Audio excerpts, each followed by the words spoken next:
Diaspora FM, le journal.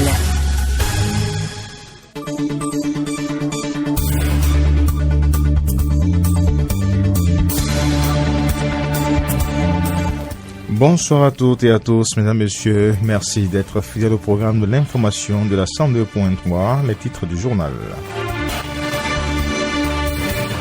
70 candidats composent ce lundi 28 juin 2021 pour la session de remplacement de l'examen du brevet d'études du premier cycle 2021. Ils sont dans 11 départements du Bénin. Les dates de proclamation des résultats des examens de CEP, BPC, BAC au Bénin sont connues. Comme de coutume, le CEP ouvre le bal le 30 juin prochain. Et puis au Tchad, le président du Conseil militaire de transition, le général tchadien Mohamed Idriss Déby, s'est exprimé pour la première fois depuis sa prise de fonction en avril dernier. Dans une interview donnée à Jeune Afrique, le fils du feu Idriss Déby est revenu sur la mort de son père ou encore la transition. Voilà pour le sommaire. Merci de garder vos positions d'écoute pour la suite. Corneille Haïssé. Encore une fois, bienvenue à toutes et à tous. On ouvre cette édition par un drame qui s'est produit juste en face de la Fondation Espace Afrique Sievra à Glodigbe sur la route inter-État Cotonou-Niamey dans la commune d'Abomey-Calavi. Une ambulance est entrée en collision avec un minibus quittant Bassi-de-la-Pou dans Tokpa, transportant de nombreux passagers grièvement blessés. Le bilan provisoire, selon un des témoins faillitard, de 16 blessés, dont plusieurs enfants. Suivons ici les propos d'un des témoins de l'accident et le conducteur du minibus. Basila m'avait à Tokpa. Ils sont 8 passagers. Je suis sur ma voie et l'autre il a pris ma voie en même temps m'a accoyé. Je suis sur ma voie, c'est sur ma voie même il m'a accoyé. En Benazi, je suis sur ma voie. Les deux ambulances venant de Cotonou roulaient à vive allure. L'une voulait dépasser l'autre quand elle est rentrée en collision avec le minibus. Les passagers du minibus sont au nombre de 16. Ils sont tous blessés. 3 enfants et 4 adultes ont eu des fractures aux pieds.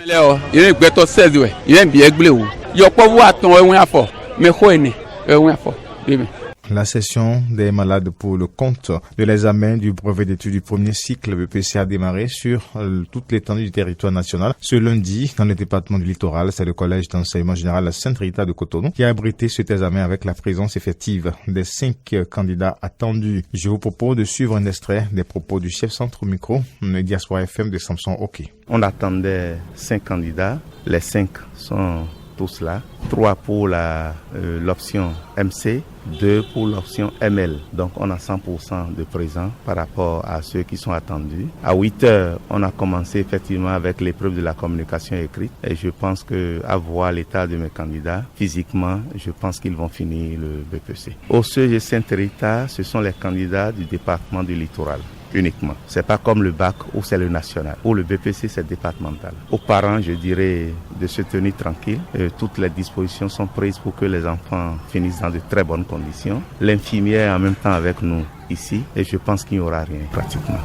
Les différents examens scolaires au Bénin ont désormais leur regard fixé sur les dates de la proclamation des résultats. Démarré lundi dernier, la correction des copies des candidats au CEP 2021 a pris fin vendredi 25 juin. La proclamation des résultats est annoncée pour le 30 juin. Pour le BPC, la correction des copies a commencé jeudi 24 juin. Les résultats seront proclamés dans moins ou plus de semaines, apprend-on de sources concordantes. En ce qui concerne l'examen du baccalauréat session de juin 2021 qui a pris fin mercredi dernier pour la majorité, les candidats seront fixés sur leur sort dans 4 semaines selon le directeur de l'office du baccalauréat, le professeur Alphonse Da Silva. Comme l'année scolaire écoulée, les candidats pourront connaître leurs résultats en ligne en tapant www.iresultats.bj. Il suffit de cliquer sur l'examen en question puis entrer dans un cadre son numéro de table. S'agissant du CEP, il faut d'abord sélectionner le département où le candidat a composé. On reste dans le même registre. Écoliers et élèves entament officiellement dans quelques jours les grandes vacances scolaires. Ce moment de repos est différemment perçu par les éducateurs et les parents d'élèves. Clémence Tonoucoin a rencontré que certains parmi eux qui ont accepté nous dire leur perception des vacances.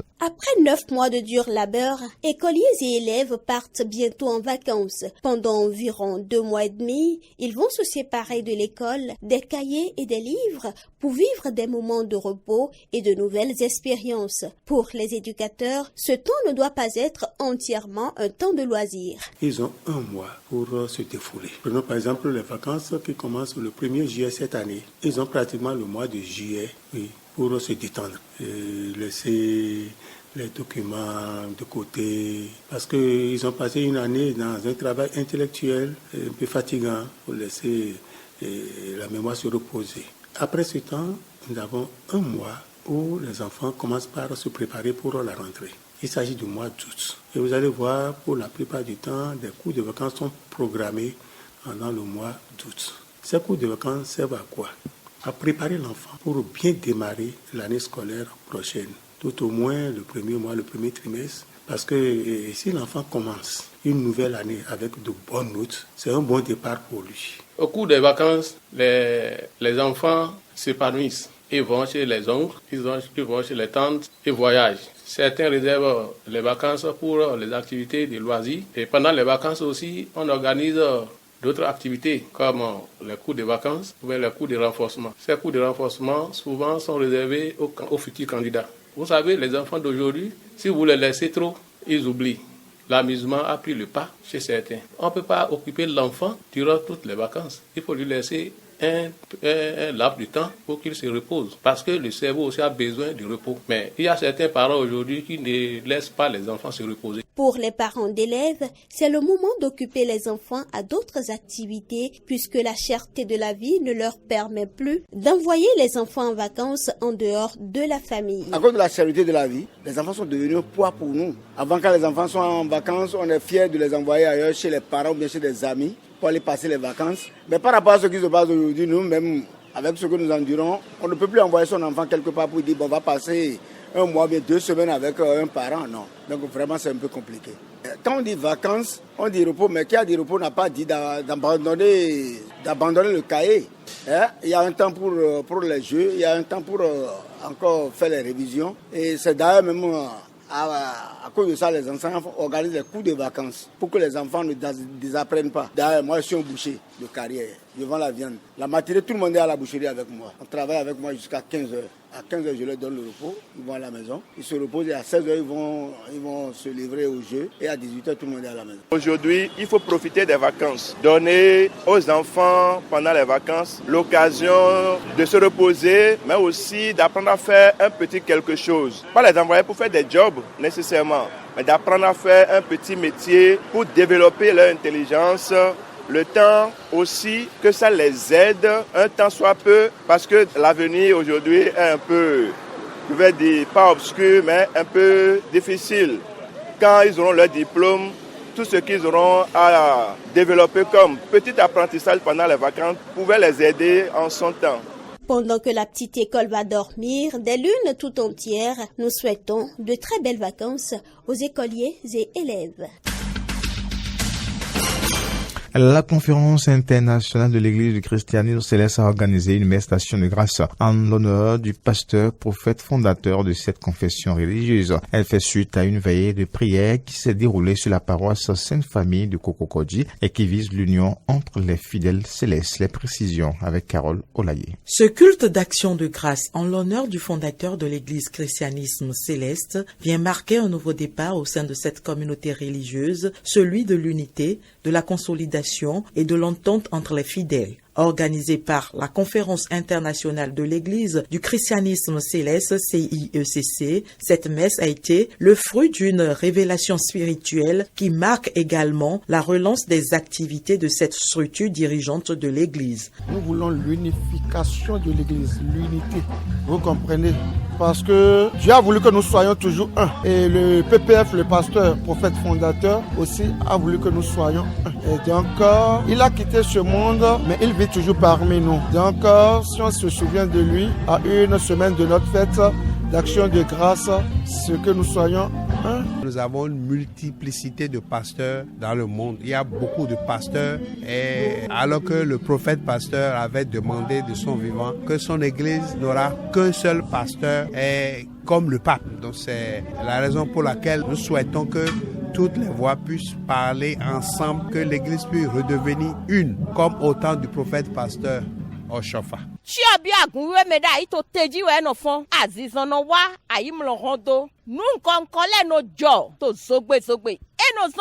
Entre-temps, les guérisons s'opèrent sans difficulté au sein de l'Église céleste. Les mauvais esprits sont défiés par la présence du Saint-Esprit. Force est de constater que rien n'est plus à sa place de nos jours. Et cela s'explique par les dérives auxquelles s'adonnent dirigeants et fidèles de l'Église. Prières, adoration, louanges ont constitué les temps forts de cette célébration qui a été l'occasion pour le prédicateur d'aborder l'importance de la grâce de bénédiction. Celle-ci doit découler de l'effort du fidèle à adorer constamment Dieu en vérité, en esprit et dans la foi. Toute chose qui impose le respect des prescriptions divines enseignées par le fondateur Samuel Biléou Otshofa. Amos d'or, prépare-toi à la rencontre de Dieu. Est-ce que nous nous préparons pour aller rencontrer notre Dieu?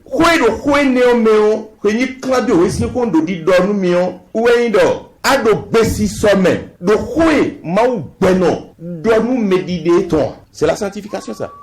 Mais c'est de Maouton, qu'on était 14 nous tombons.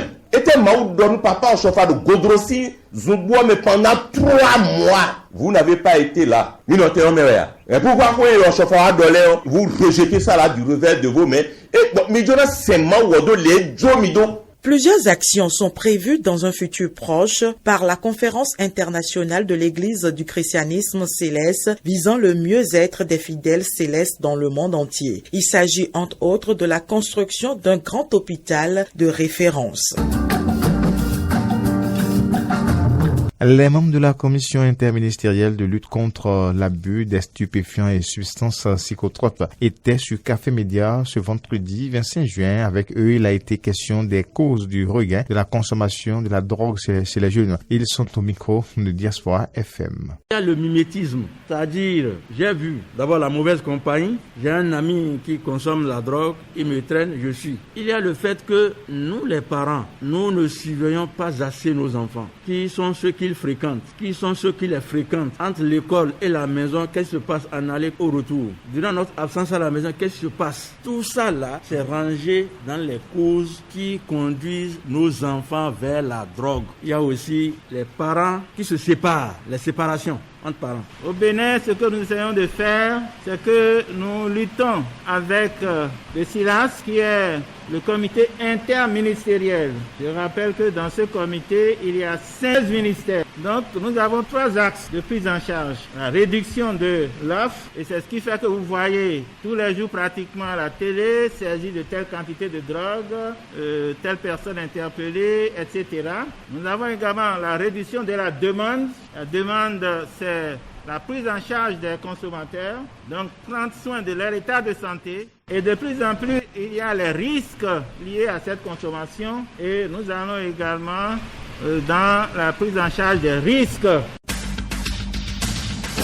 Quelques brefs pour poursuivre cette édition. Le PDG, Sonny Mess, n'est plus libre de ses mouvements. En garde à vue depuis quelques jours. Il a été déposé en prison dans la soirée du vendredi 25 juin. Selon nos sources, l'intéressé est poursuivi pour trafic de drogue et corruption. Le patron de la société, Sonny Mess, n'est pas la seule personne citée dans cette affaire. Selon la même source, 8 autres personnes ont été aussi placées en détention provisoire dans le même dossier par le procureur spécial de la Cour de répression des infractions économiques et du terrorisme CRIET. En ce qui concerne le premier responsable de l'Office central de répression du trafic illicite des drogues et des précurseurs, l'Ocertide, il a été mis en arrêt de rigueur. Le conseil communal d'Abomey-Calavi a entamé vendredi la deuxième session ordinaire de l'année 2021. C'est le maire Angelo Évariste Awandino qui a procédé au lancement officiel des travaux dans la salle de conférence de la dite mairie. Samson OK pour les détails.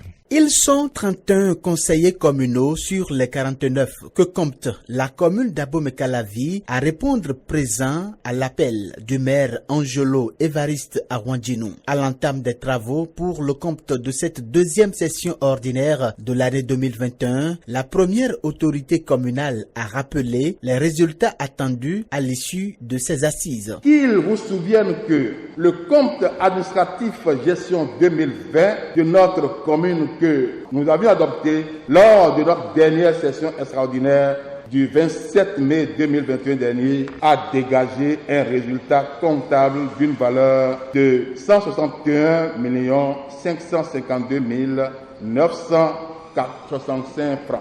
Nous sommes donc appelés, lors de la présente session, à procéder à son affectation à la section d'investissement en vue du financement de certaines dépenses d'investissement sur fonds propres. Aussi, la présente séance nous donne-t-elle l'occasion de reporter les reliquats des ressources de FADEC 2020 et de modifier certaines lignes au sein de certains chapitres du budget communal en cours d'exécution, conformément à l'article 27 de la loi 98-007 du 15 janvier 1999 portant régime financier des communes en République du Bénin. À cette session ordinaire, 15 points sont inscrits à l'ordre du jour. Le rapport d'activité du maire durant la période allant de la dernière session à la présente a été le premier point abordé. La construction d'un dispensaire dans le centre de santé de Crévier. 600 tables, bancs, 24 bureaux, 9 bureaux directeurs, 42 chaises dans les EPP Crévier. Dans l'arrondissement de Toba, nous avons procédé à la réception de la construction de 2 modules de 3 boutiques dans le marché de Tokan et un module de 3 boutiques dans le marché de Toba. La construction de 2 blocs de latrines à 4 cabines à fosses ventilées dans le marché de Tokan. Après les critiques et apports faits par les participants, le rapport d'activité du maire a été adopté à l'unanimité des conseillers présents ou représentés à la session. C'est sur ce premier point que les travaux de la première journée de ces assises ont pris fin pour être repris le lundi 28 juin 2021. Les nouvelles africaines et internationales.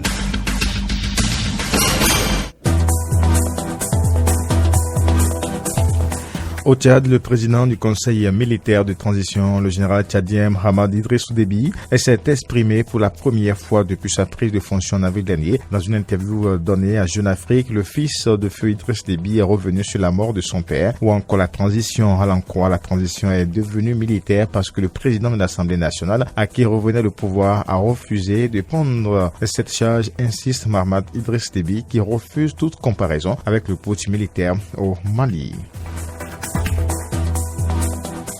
Au Burundi, c'est un véritable déchaînement de violence inouïe qui s'est passé le samedi 26 juin au soir au centre de Burundi. Un groupe armé non identifié a tendu une embuscade aux véhicules qui circulaient sur la route nationale numéro 2 qui relie Bujumbura à Gitega, la nouvelle capitale du pays. Le bilan est lourd, de 15 à 20 civils tués. Certains ont été brûlés vifs de sang-froid. L'opposition et la société civile accusent les autorités de chercher à instrumentaliser la question ethnique mais aussi de profiter de l'occasion pour réprimer les opposants politiques, en parlant de leur côté d'attaques qui seraient liées aux dissensions internes au sein du parti au pouvoir.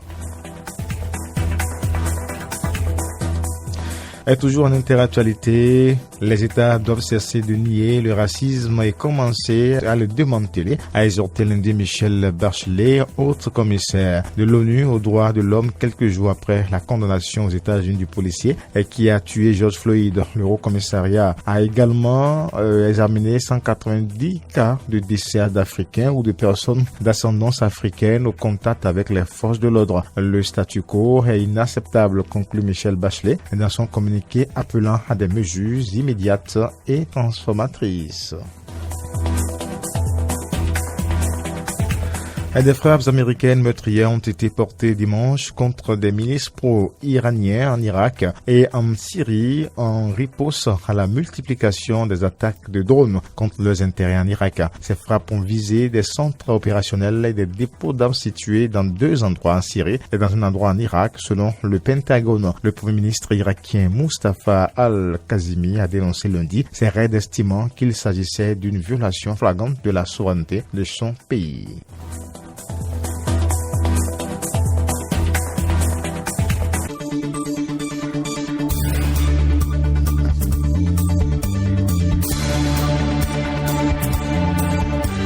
À la fin de cette édition, lundi 28 juin 2021, merci de l'avoir suivi. Mise en onde Emmanuel Lagbodjelo, un chef d'édition Dorcas Sarangan, au micro Corneille Aïssé. Passez d'agréables moments de la soirée en compagnie de nos programmes. Au revoir et à demain.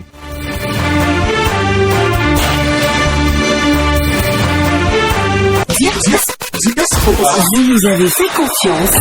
Aujourd'hui, on avait besoin d'une radio différente. Diaspora FM.